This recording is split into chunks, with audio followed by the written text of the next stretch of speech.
भारत पर भड़का संयुक्त राष्ट्र और बड़ी बात कह डाली है। संयुक्त राष्ट्र ने साफ साफ कहा है कि अंतर्राष्ट्रीय कानून का उल्लंघन भारत कर रहा है। भारत इजराइल को हथियार दे रहा है। जिस तरह से इजराइल ने नरसंहार मचाया है, ऐसे में जब हम तमाम देशों को कह रहे हैं कि इजराइल को हथियार मत दो, ऐसे में भारत सरकार, भारत ने इजराइल को हथियार भेजे हैं। यह रही दैनिक भास्कर की रिपोर्ट। कोई गांचट्टा यह ना कह दे कि रजा ने यह अपने मन से खबर दी है। और इसमें दैनिक भास्कर का भी गुनाह नहीं, क्योंकि यूएन का बयान है। यूएन की दूत ने कहा कि भारत ने इजराइल की मदद करके कानून तोड़ा है। हथियार भेजना नियमों के खिलाफ, इससे ग्लोबल सिस्टम कमजोर हो रहा है। हजरात, संयुक्त राष्ट्र की एक रिपोर्ट में भारत के अंतर्राष्ट्रीय कानून के उल्लंघन का आरोप लगाया गया है। रिपोर्ट में कहा गया है कि इजराइल के साथ उसके संबंध यानी उसके रिश्ते और युद्ध के समर्थन को लेकर भारत की कानूनी और नैतिक जिम्मेदारी बनती है। टॉर्चर एंड जेनोसाइड नाम की एक रिपोर्ट से यूएन स्पेशल दूत फ्रांसिस्का अल्बनीज ने 23 मार्च को संयुक्त राष्ट्र में मानव अधिकार परिषद में पेश किया। द हिंदू से बात करते हुए उन्होंने भारत पर आरोप लगाया कि इजराइल के साथ करीबी संबंधों के चलते भारत अंतर्राष्ट्रीय कानून के तहत अपने दायित्वों का उल्लंघन कर रहा है और उसने इसकी जिम्मेदारी भारत को हर हाल में उठानी पड़ सकती है। उन्होंने यह भी कहा कि इंटरनेशनल कोर्ट ऑफ जस्टिस ने इजराइल के कब्जे को गलत बताया है और देश के हथियारों का लेन देन रोकने को कहा है और तमाम देशों को कहा है कि इजराइल को हथियार ना भेजें। इसके बावजूद भारत का इजराइल को हथियार भेजना कानून के खिलाफ है। अब आप समझ सकते हैं कि इंटरनेशनल लेवल पर हमारी कितनी बेइज्जती हो रही है। यूएन की अधिकारी ने यह भी कहा है कि हमेशा हक के लिए, सच के लिए, जुल्म के खिलाफ भारत की नीति रही है। भारत बोलता रहा है, जुल्म के खिलाफ, आतंक के खिलाफ बोलता रहा है। लेकिन यह जो मोदी सरकार है, फिलहाल उसका रुख बदला बदला नजर आ रहा है। यहां पर यूएन को यह भी ध्यान देना चाहिए, यहां पर तमाम अरब देशों को यह भी ध्यान देना चाहिए कि यह आदमी, ये मेजर गौरव आर्या, जिस यूएन ने साफ कहा है कि हथियार देना गलत है इजराइल को, उस यूएन को यह भी देखना चाहिए कि भारत के अंदर यह जो अपने आप को मेजर कहता है गौरव आर्या, इसने खुले तौर से इजराइल को अपना सगा भाई बताते हुए बड़ी बात कही थी पूरी दुनिया के सामने कि मैं तो कह रहा हूं लेबनान पर 100 बम और मारे और गाजा पर 50 बम और। तो यूएन की इतनी औकात होनी चाहिए कि इस आदमी को, गौरव आर्या को, इंटरनेशनल लेवल पर बैन किया जाए। पूरी दुनिया में किसी भी देश में जाने लायक न छोड़ा जाए। तमाम देशों में जहां यूएन की मान्यता है, उन देशों पर यह कानून लागू होना चाहिए कि इस व्यक्ति को और ऐसे व्यक्तियों को अपने मुल्क में एंट्री न दें। और इनके इस बयान के बारे में भारत सरकार से और मीडिया से सवाल करना चाहिए कि तुम ऐसे इंसान को बुला क्यों रहे हो और गवर्नमेंट ऐसे लोगों के बयानात पर खामोश क्यों है। सलाम, नमस्ते, सत श्री अकाल। मैं हूं रजा और आप देख रहे हैं रजाग्राफी की सबसे खास रिपोर्ट, अंतरराष्ट्रीय प्राइम टाइम रिपोर्ट। पूरी दुनिया की तमाम बड़ी खबर आसान और सिंपल भाषा में आपके सामने। भारत और फ्रांस के बीच अच्छे खासे 140 से 45 फाइटर जेट की राफेल की डील हुई है और यह डील आगे बढ़ रही है। हालांकि आलोचनाओं में है, सवालों के घेरों में मोदी की यह डील है। ऐसे में अमेरिका ने F-15EX मॉडल ऑफर कर दिया है भारत को कि आप हमसे डील कर लीजिए, राफेल या दूसरे फाइटर जेट छोड़िए, F-15 हमसे ले लीजिए, जो कि 4th जनरेशन का फाइटर जेट है। लेकिन चालाक गुलाबी सुअर की सरकार ने, अमेरिका ने भारत को F-35 देने से इनकार कर दिया है। कहा कि वो तो ऑप्शन में ही नहीं है, वो टेबल पे है ही नहीं, वो हम भारत को ऑफर नहीं कर रहे। हम भारत को अपना F-15 जो ईरान ने कई मार गिराए। मोदी सरकार को ईरान को हाथ जोड़कर शुक्रिया अदा करना चाहिए कि जब से, या यूं कहूं जैसे ही ईरान ने अमेरिका के F-15, F-16 मार गिराए, यह आ गया बेचने के लिए हमें कि हाँ जी आप हमसे ले लो। सच्चाई और हकीकत यह है कि ना हमें फ्रांस से राफेल लेना चाहिए, क्योंकि राफेल का भी वो टेक्नोलॉजी ट्रांसफर नहीं कर रहा है। सोर्स कोड नहीं दे रहा है, लेकिन रशिया अपने टॉप Su-57 फाइटर जेट को कह रहा है कि भाई इसे आप भारत में बनाओ और हम इसका सोर्स कोड भी आपको दे रहे हैं। यह कौन सी वजह है कि इतनी अच्छी डील भारत छोड़कर फ्रांस से या अमेरिका से फाइटर जेट लेने के लिए सोच रहा है? किससे डरा हुआ है वो भाइयों बहनों, किससे? वहीं भारत के रक्षा मंत्री राजनाथ सिंह जर्मनी पहुंचे हैं, जहां उनका स्वागत किया गया। डिफेंस मिनिस्ट्री ऑफ जर्मनी से मुलाकात हुई है, बर्लिन में वो रुके हैं। कहा जा रहा है कि भारत और जर्मनी के बीच कई तरह के डिफेंस एग्रीमेंट होने हैं और कई तरह का अब काम दोनों साथ मिलकर करेंगे। साउथ कोरिया ने अपना K9 हॉविट्जर अपडेट किया है, लिहाजा भारत सरकार तैयारी कर रही है कि नए K9 तोपें भारत दक्षिण कोरिया से लेगा। जापान का युद्धपोत भी खतरनाक है, मोगामी ऑफर कर दिया है। रिपोर्ट यह रही, स्टील्थ जो ट्रैक नहीं हो सकता, रडार पर नहीं आ सकता, नीलगिरी युद्धपोत के सामने टिक पाएगा। न्यूजीलैंड भी इसको खरीदने के लिए सौदा करेगा, ऐसी रिपोर्ट आई है। एक ऐसा युद्धपोत जो जापान के इतिहास का सबसे तगड़ा युद्धपोत है, उसे बेचने के लिए जापान ने भारत को ऑफर कर दिया है, जिससे भारत की नौसेना की ताकत बढ़ जाएगी। उधर भारत की एयरफोर्स को अगर कोई कमजोर समझ रहा है तो मुन्ना मेरी ताली के बीच में अपना मुंह दे सकता है। मेरे दोस्तों, सरकारों की बात अलग होती है, लेकिन फौज की बात अलग है हमारी। दोस्तों, भारतीय फौज ने वार्निंग जारी कर दिया है, चाइना, भूटान और म्यांमार के करीब अपने इलाके में हमारी एयरफोर्स खतरनाक एक्सरसाइज करने की तैयारी में है। अमेरिका ने खुद डोनाल्ड ट्रंप पर केस किया था, जो कोर्ट है वहां की, कहा था कि ये जो टैरिफ लगाए हैं तुमने कई सारे देशों पर, ये गलत है। डोनाल्ड ट्रंप कोर्ट पर ही भड़क गया था, गुलाबी सुअर है, आदत से मजबूर। अब रिपोर्ट ये आ रही है, ये देखिए रिपोर्ट, भारत को 10 से 12 बिलियन डॉलर वापस मिल सकते हैं, रिफंड किया जा सकता है, जो टैरिफ के नाम पर ज्यादा गुलाबी सुअर ने वसूला था। भारत की ब्रह्मोस मिसाइल को टक्कर देने के लिए पाकिस्तान ने तैमूर क्रूज एंटीशिप मिसाइल का सफल परीक्षण किया है। देखिए वीडियो।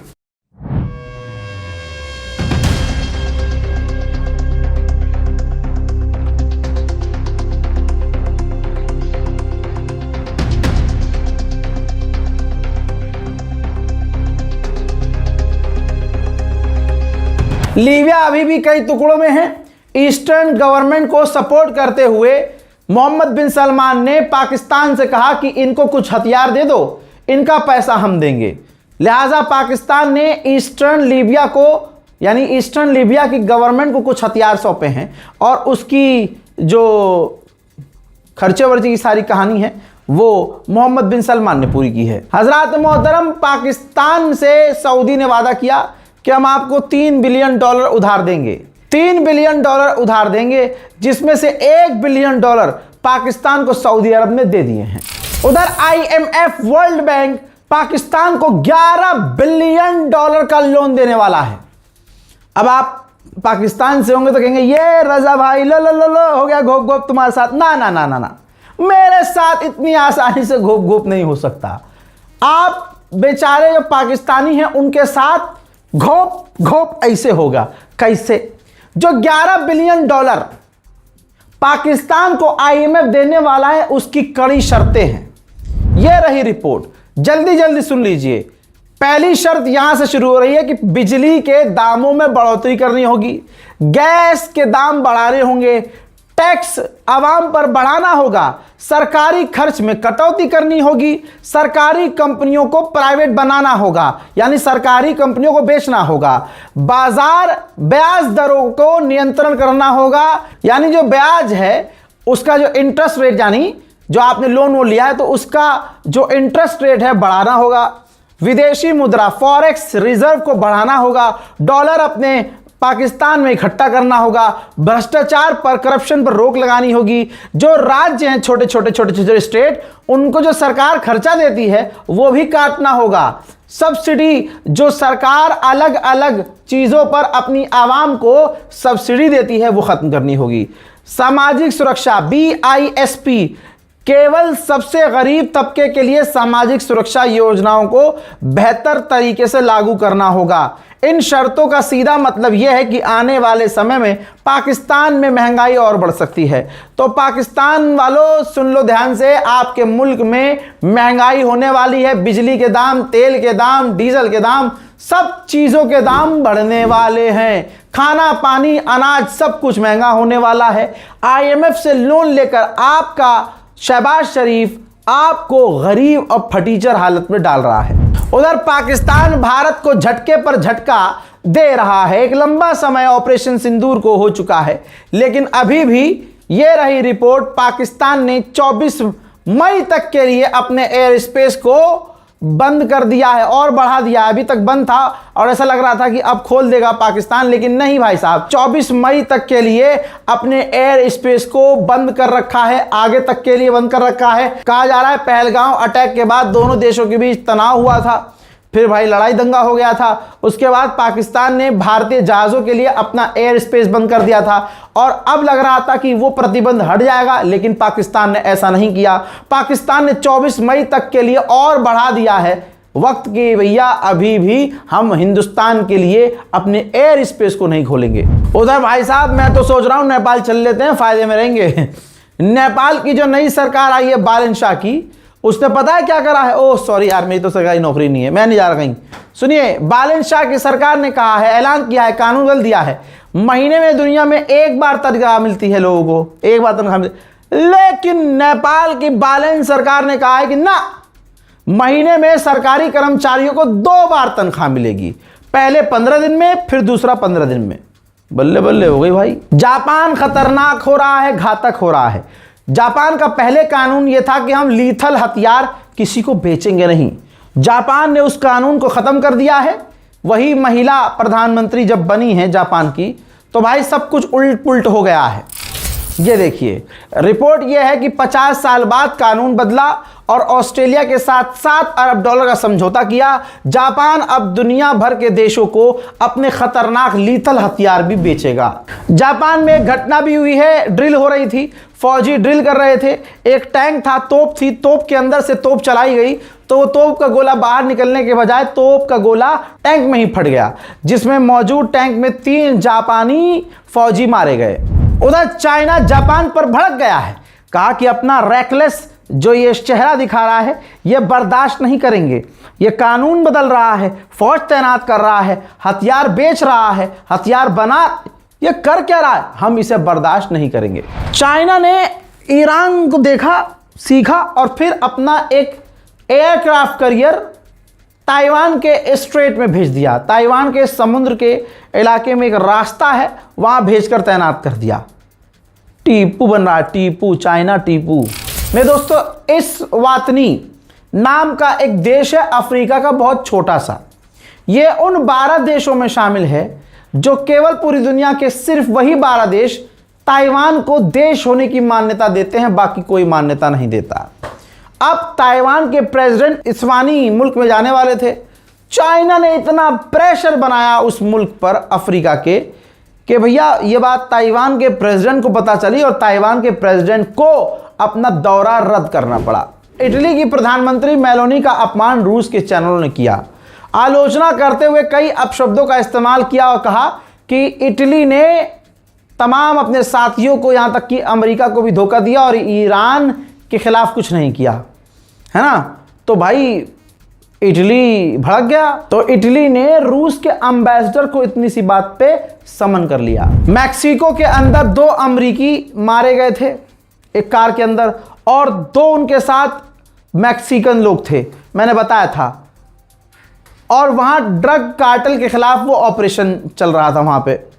तो वो जो 2 अमेरिकी मारे गए ना, एम्बेसडर में काम करने वाले अधिकारी, वो कोई आम लोग नहीं थे, वो दोनों CIA के एजेंट थे और मैक्सिको के अंदर ड्रग कार्टेल के खिलाफ काम कर रहे थे। खलास हो गए हैं। मेरे दोस्तों एक कांड हुआ है। नॉर्थ कोरिया तेजी से यूरेनियम बढ़ा रहा है और परमाणु हथियार तो भाई वो बनाता ही रहता, खेल है उसके लिए। अब उस पर नजर रखता है अमेरिका, पूरी दुनिया की जासूसी करता है अमेरिका। अमेरिका ने सारी जानकारी चुराई, समझी, पढ़ी और सीक्रेट जानकारी नॉर्थ कोरिया की उसके दुश्मन साउथ कोरिया को दे दी।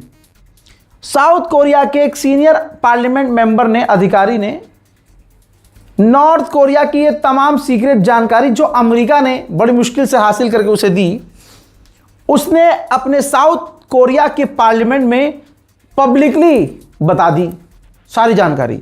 जिसके बाद अमेरिका इतना भड़क गया कि भैया हमने दिया था कि तुम आराम से जो करना हो करो, तुमने यार हमारी लगा दी लंका। तो ऐसा है, आज के बाद से हम आपसे जो इंटेलिजेंस शेयर करते हैं अब वो उतना नहीं करेंगे, बहुत लिमिटेड जानकारी शेयर करेंगे। साउथ कोरिया को इस हुतियापे की वजह से बड़ा झटका। उधर भारत को न जाने किस पनौती की नजर लगी है, कहीं आग, कहीं धमाका, कहीं फिर से आग।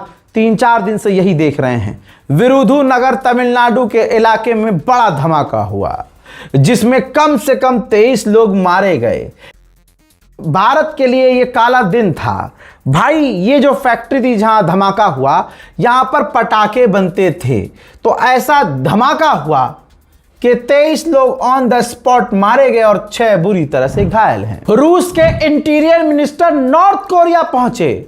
नॉर्थ कोरिया में उन्होंने किम जोंग उंग पुंग सुंग से मुलाकात की और फिर उस चुंदे के साथ खूब देर बात की, घूमे फिरे, मौज मस्ती की और फिर एक ऐसी रोड का दोनों ने मिलकर उद्घाटन कर दिया जो नॉर्थ कोरिया को रशिया से डायरेक्ट जोड़ता है। उधर अमेरिका के टेक्सास में एक ऑयल रिंग में धमाका हो गया है।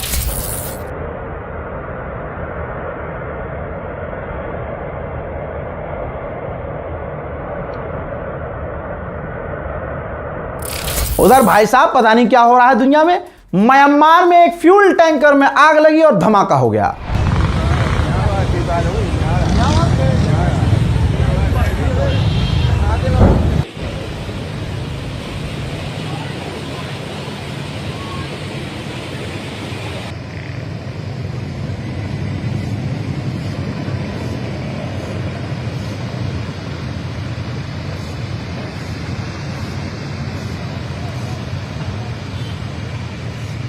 तुर्की का CH-47 heavy lift helicopter crash हो गया है। मेरे दोस्तों, औरत कितनी खराब चीज है, अगर खराब होने पे आए तो जिंदगी खराब कर दे। और भैया 2 मिनट के लिए आदमी क्या क्या कर जाता है यार। 2 मिनट के सुख के लिए अपनी पूरी जिंदगी तबाह कर जाता है भाई। औरत अपनी खूबसूरती से क्या, औरत की जो खूबसूरती है उसके लिए वो हथियार है, उस हथियार से वो क्या क्या नहीं कर सकती। तौबा तौबा, लौंडिया बाजो सुधर जाओ। देखो एग्जाम्पल है, देख रहा ना तू, सुन। अमेरिका का एक टॉप न्यूक्लियर साइंटिस्ट था, परमाणु साइंटिस्ट भाई। उसको अंधी तनख्वाह मिल रही है, लग्जरी लाइफ जी रहा है, क्या ही जिंदगी भाई साहब। और उसको पता है कि हमारे परमाणु बम कहां कहां तैनात हैं। उसको एक खूबसूरत लड़की ने पटाया फंसाया, ठीक है, पटाया हो फंसाया हो, बिस्तर पे गई हो नहीं गई हो, सारी बात की बातें हैं। लेकिन यह है कि उसको वैज्ञानिक को पटाया और भाई लड़के को पटाने की क्या ज़रूरत है, बस एक बार लड़की देख दे। हम तो लगता है कि भाई हंसी तो फंसी, चाहे वो हंसती भी नहीं है, चाहे मुंह बना देती है। तो भाई उसे लगा कि अरे यार ये तो, और लड़की ने पटाया भी, फंसाया भी और उसे डेट पे ले गई। वहाँ कहते हैं ना चलो ड्रिंक पीते हैं, तो वो शराब वराब पीने के लिए पहुँच गई। उसे लगा मैं यहाँ शराब पीऊँगा, उसके बाद मैं इसे जन्नत की सैर कराऊँगा कमरे में ले आके। हुआ उल्टा कुछ, उसने स्टिंग ऑपरेशन कर दिया। ये देखो सामने जो कोर्ट में बैठा आदमी है वो है वैज्ञानिक एंड्रयू हग। इस बंदे को अमेरिका के परमाणु हथियार कहाँ कहाँ हैं उसकी जानकारी थी, क्योंकि भाई न्यूक्लियर वैज्ञानिक था। बातों बातों में एक पैग में ही उसने अमेरिका के तमाम जो ज़्यादातर परमाणु बम जहाँ जहाँ तैनात हैं भाई हक दिया, सब बता दिया लौंडिया को। देख रहे हो लड़कियों की ताकत। और लड़के परमाणु से नहीं डरते, किसी चीज से नहीं डरते, ऐसी चीजों से डरते हैं भाई। और जाते भी लौंडे तेज हैं। लौंडिया देखे नहीं रमा, लो बेटा लग गई लंका, निकाल दिया है अमेरिका ने इसे। अब आगे की जिंदगी इसकी कितनी मुश्किल होगी। हिंदुस्तान में रहने वाले लोगों से तो ज्यादा मैं कहूंगा जो लड़के हैं कि भैया भारत में 76 बहुत सबसे आसान लगता है, आसान और कमाई का जरिया ये है। एक दिन बताऊंगा किसी दिन टाइम निकाल के कि भारत के अंदर 76 केस लगाकर किस तरह से उगाही और कमाई का काम चल रहा है। और ये अच्छे अच्छे घर की लड़कियां तक कर रही हैं। तुम जिंदगी में जितना कमाओगे एक झटके में एक 76 लगाकर तुमसे सारा आधा पैसा तुम्हारा लूट लिया जाएगा। लड़कियों की जिंदगी आसान नहीं होती। अबे तुम्हारी होती है आसान, लड़कों की और मुश्किल। शादी से पहले किसी से प्यार कर लिया और कुछ हो गया तो 76 का डर, शादी कर ली तो शादी के बाद दहेज प्रथा का डर कि लड़की बीवी से लड़ाई हो गई तो वो 100 नंबर पे फोन करके कह दिया ना मुझे मारा है, मेरे घर से 2 लाख रुपए मंगा रहा था, मुझसे दहेज मांग रहा था, ले भैया ओम फो ना, फिर कोई इन्वेस्टिगेशन ना कुछ, पहले आदमी होगा बंद। यह है लड़कों की जिंदगी। शादी ना करके गर्लफ्रेंड बनाए तो गर्लफ्रेंड से डर ये कि ओहो 76 न लग जाए। लड़की अगर कम उम्र की हो तो हो पॉक्स को भी लग जाएगी। शादी कर ले आदमी तो जिंदगी भर डर, इस साला बुढ़ापे तक कभी भी ये दहेज प्रथा का केस डाल के मुझे ठुकवा देगी। हालात ऐसे कि शादीशुदा आदमियों को मैंने देखा है कि भाई इतने परेशान हैं कि बच्चे हो चुके हैं, बीवी है उनकी, लेकिन बीवी कुत्ते की तरह रखती है। और यहां तक मामले सामने आ रहे हैं कि पति को पता है कि मेरी बीवी का फलाने से चक्कर चल रहा है, उसका बॉयफ्रेंड भी है, लेकिन वो बच्चों का मुंह देखकर खामोश है कि यार मेरे बच्चों की जिंदगी खराब हो जाएगी, बीवी हवा में है। ऐसे कितने मसले आपने देखे भैया, कितने कि भैया एक गरीब घर की लड़की पति लेके आया, लड़का लेके आया, उसे पढ़ाया लिखाया, बंदी बन गई भाई साहब डॉक्टर या बन गई हवलदार, अब उसे वो पति अच्छा नहीं लग रहा। तो भाई लड़कों की जिंदगी मुश्किल है। लड़कियों की क्या भाई, इधर से मुंह इधर फेरेंगी, 4 लड़के यहां खड़े हैं हरामी। लड़कों की तो गलती है भाई। लड़कियां जब किसी को धोखा देके आगे बढ़ती हैं तो भाई उनको मिलता कौन है अगले मोड़ पे? लौंडे ही तो मिलते हैं। कौन सा उन्हें जानवर कोई मिल जाता है? और लड़के और जानवर में फर्क ही क्या है भाई?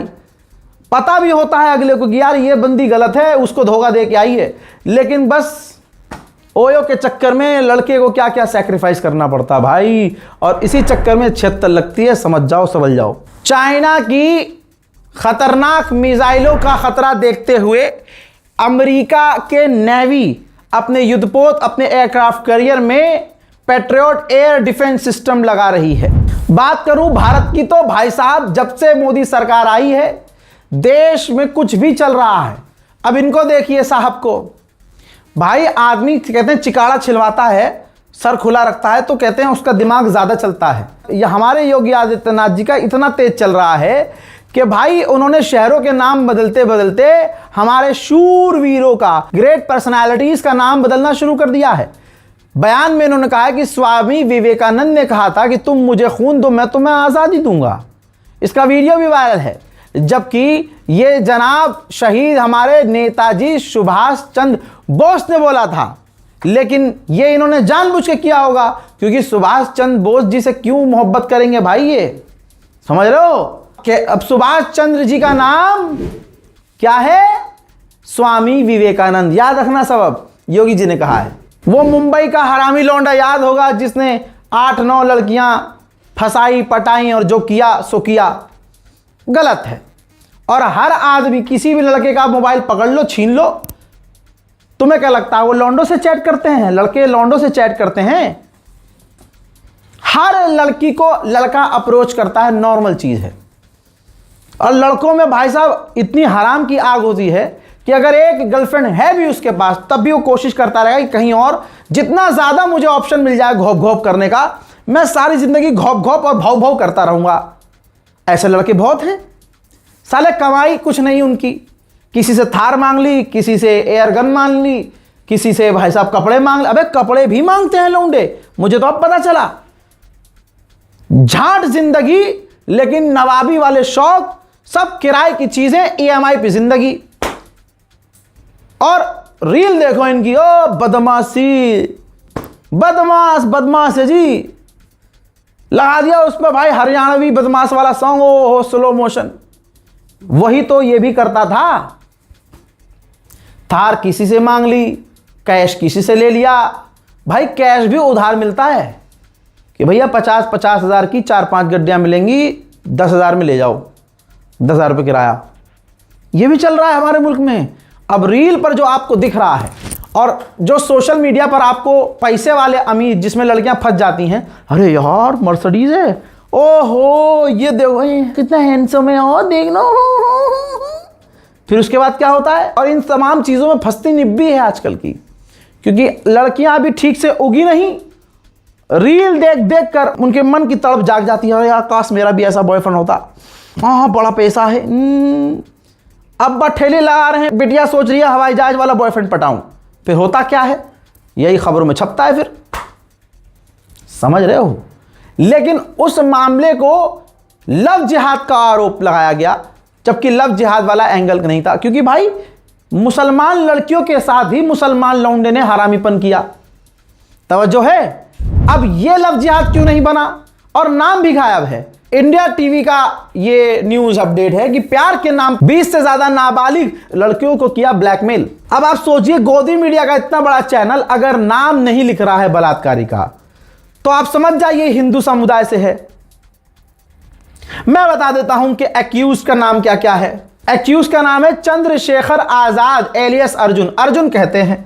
लेकिन यहां पर लव जिहाद अप्लाई नहीं होगा, क्योंकि ये हिंदू है ना।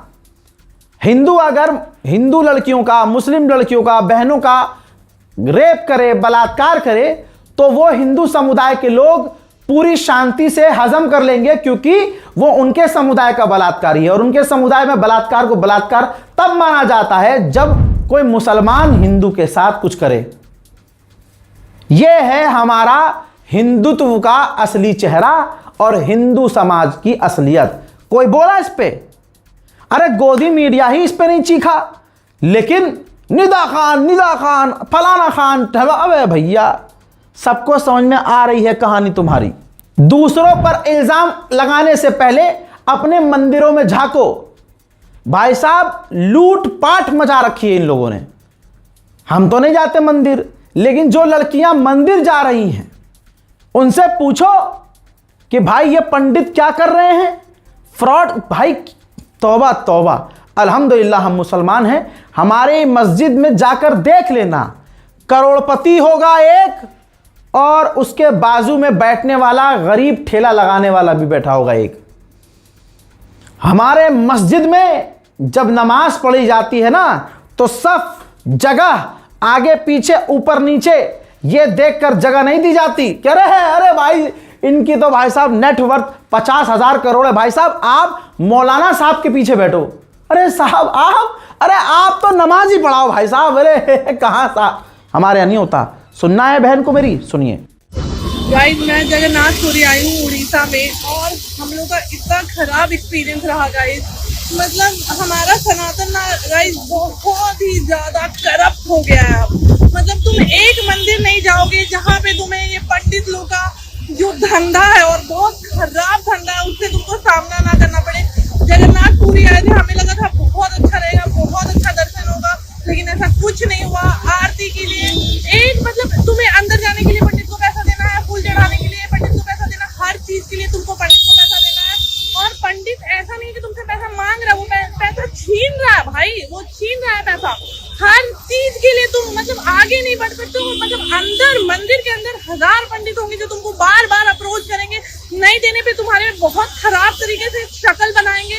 अंदर एकदम अंदर जो जहाँ पे भगवान जी है, वहां पे आरती तुम नहीं ले सकते हो बिना पैसा के। वहां पे तुम आरती लेते हो, पैसा दो पैसा दो। हजरात, दूसरी तरफ जो मोदी सरकार है उसको एक्स के कम्युनिटी नोट्स नंगा कर रहे हैं। हमें कुछ करने की जरूरत ही नहीं है। जैसे ये निशिकांत दुबे हैं, जहर फैलाने वाले नेताजी लिखते हैं कि बांग्लादेशी घुसपैठिया कैसे भारत आ सकते हैं। यह है पश्चिम बंगाल के बशीरहाट का ताकि इच्छामती नदी के उस पार बांग्लादेश है, आगे का सच आपके पास। ठीक, इन्होंने वीडियो बनाया। अब कम्युनिटी नोट्स ने डाल दिया इनके मुंह पर काला रंग। देखिए क्या लिखा है नीचे, घुसपैठ रोकने की मुख्य जिम्मेदारी हमारी केंद्र सरकार के अंदर आती है। बीएसएफ और केंद्र गृह मंत्रालय की है यह जिम्मेदारी। मंत्री महोदय कॉन्टेक्स्ट ऐड करना भूल गए हैं। भाई रोस्ट भी करता है, जलील भी करता है। यह है इनकी झंडू जिंदगी। भाई साहब, सुप्रीम कोर्ट के पूर्व जज क्या कह गए, ये देखिए कि लोगों में वैज्ञानिक सोच की कमी है, वरना नदियों में दूध नहीं बहाया जाता। अब मुझे पूरा यकीन है कि एक समुदाय इनको उठकर गालियां बक रहा होगा। डीपी पर राम जी की फोटो होगी और उनके कुछ श्लोक बायो में होंगे, और ऐसे लोग हिंदू बेटियों को और ऐसे सच बोलने वाले लोगों को जय श्री राम बोलकर अगली लाइन में मां बहन की गाली बकते हैं। यह है आज का 2014 के बाद वाले हिंदुओं का हिंदुत्व। लीजिए दोस्तों, मजा आएगा। खबर पढ़िए, महाराष्ट्र में 1 मई से रिक्शा टैक्सी चालकों के लिए मराठी जरूरी है, वरना लाइसेंस कैंसिल हो जाएगा। ऐसा लग रहा है कि महाराष्ट्र ना हो गया, विदेश हो गया, वहां की भाषा नहीं आएगी तो लात मार दी जाएगी। हजरात, नफरत ने एक समुदाय को कहां पहुंचा दिया है। सोचिए, अल्हम्दुलिल्लाह, सोचिए, खुदा का शुक्र है। और वो नहीं सोच सकते, वो सोचते तो ये कभी ना करते। हमारी मुसलमानों की नफरत में एक समुदाय सुअरों के साथ जीने की कोशिश कर रहा है। सुअर पाल रहा है, सुअर के साथ खेल रहा है, सुअर के मुंह में अपना होंठ सुअर की तरह लगाकर उसे चूम रहा है।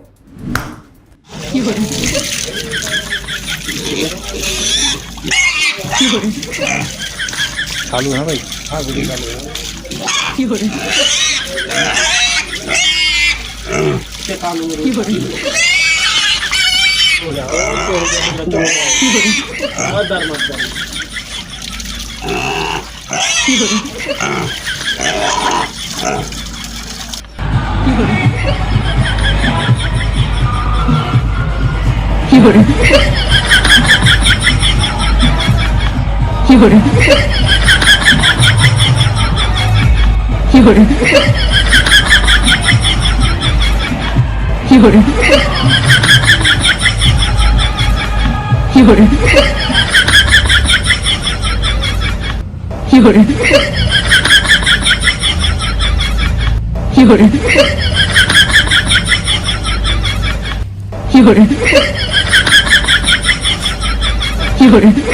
अब आते हैं शहरों पर। भाई आप क्या खा रहे हो, हम क्या खा रहे हैं। हम सोचते हैं ब्रांडेड कोई चीज ले रहे हैं तो अच्छी होगी। शहरों में कुछ अच्छा असली नहीं है। दिल्ली में नकली इनो और नेस्कैफे का भंडारा था, भंडारा। दिल्ली पुलिस की एक कामयाबी थी, और दिल्ली पुलिस ने क्या जबरदस्त काम किया है। अगर ऐसे ही दिल्ली पुलिस 1 महीना काम करे तो पता चलेगा कि दिल्ली में 90% सामान तो सारे नकली ही आ रहे हैं। भाई साहब, इनो और नेस्कैफे कॉफी नकली भंडार भाई साहब। और कुछ दिन पहले हमने देखा कहीं घी नकली मिल रहा है, कहीं पनीर नकली मिल रहा है, कहीं दूध नकली मिल रहा है, कहीं अंडे नकली मिल रहे हैं। शहरों का यह हाल है दोस्तों, इसीलिए शहरों में रहने वाले लोग, हम सब लोग बीमार पड़े रहते हैं। हजरात, मोदी सरकार की औकात और असलियत सिर्फ ये है, नॉर्थ इंडिया में आते हैं तो वेजिटेरियन बन जाते हैं, नॉन वेजिटेरियन बन जाते हैं ईस्ट इंडिया में आकर। मंडे के दिन ये जय भोलेनाथ बोलते हैं, लेकिन ये मछली खा रहे हैं। सोचिए, ये वही आदमी हैं, ये वही लोग हैं। इसके गले में गमछा देखिए और उस गमछे का रंग देखिए, इसके पीछे लगा हुआ चुनाव चिन्ह देखिए, ये किस पार्टी का आदमी है ये देखिए, इसके पुराने बयानों को देखिए और सोचिए ये मछली खा रहा है। जो अभी बकरीद पर जो समुदाय के लोग, जिस धर्म के लोग ज्ञान पेलने आ जाएंगे कि अरे जीव है, बकरा तो जीव है, नहीं कर, अरे ये है औकात तुम्हारी। औकात देखो, औकात, ये है औकात तुम्हारी। सुअरों के साथ खेलने कूदने और खाने वालों, ये है औकात तुम्हारी। अब ये जीव नहीं है, मछली जीव नहीं है, ना ना ना, दोगलापन है इनका। बंगाली का मच्छी कैसी है? बहुत स्वादिष्ट, आप भी खाइए ना।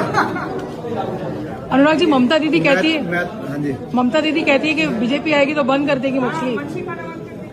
बीजेपी की 16 राज्यों में मुख्यमंत्री, जिसको जो खाना है वो खाए, जिसको जो धर्म अपनाना है वो अपनाए, लेकिन न दूसरे के खाने पे रोक लगाए, न दूसरे का धर्मांतरण करने पे जोर लगाए।